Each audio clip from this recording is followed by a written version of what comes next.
Hello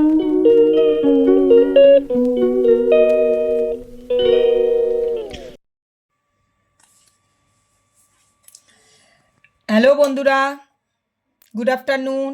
আর একটা নতুন ব্লগে তোমাদের স্বাগত জানাই। আজকে দেখো কিছুই রান্না করিনি, ছেলের আজকে নেমন্তন্ন আছে, বন্ধুদের বাড়ি খেতে যাবে, তাই আমি আর কিছু রান্না করিনি। আমি আর রানী তো বিশেষ কিছু খায় না। এই যে গরম গরম ভাত করেছি।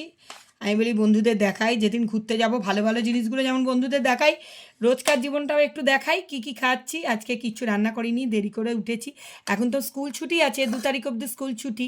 সকালটা একটু দেরি উঠে যাচ্ছে, উঠতে উঠতে 9টা বেজে যাচ্ছে। উঠে একটু কফি টফি চাটা খেয়েছি, ব্রেকফাস্টও আজকে কিচ্ছু করিনি। একটু স্কুলের কাজ নিয়ে বসেছিলাম, কোশ্চেন পেপার জমা দেওয়ার ব্যাপার আছে তো, ওই করতে করতে দেরি হয়ে গেছে। আর ছেলেও খাবে না, চাপ ছিল না। ছেলে একটু জিম থেকে এসে একটু ওর মতো ওর যা রান্না করার ফুড খেয়ে নিয়েছে, ও ডাল টাল সিদ্ধ, ডিম সিদ্ধ যা খাবার। এবার আমরা দুপুরে মায়ের আর মেয়ের রান্না দেখো। এই যে ভাত করেছি গরম গরম, মাছ ভাজা করেছি। আমি লেজার মাছটা নিয়েছি, ও লেজা খায় না তো, ওকে এই মাছ ভাজা দেব। এই বেগুন ভাজা, একটু বেশি বেগুন ভাজা খেতে ভালোবাসে, একটু পেঁয়াজ দিলাম। আর একটা তরকারি করেছি বন্ধুরা, দাঁড়াও দেখাও।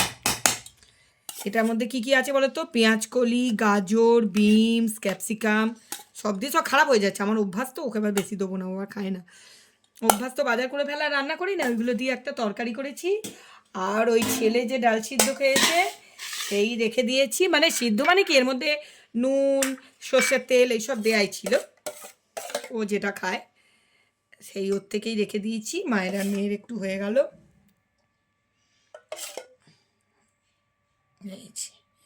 দেখো, এই আজকে আমার লাঞ্চ, আমার আর রানীর লাঞ্চ।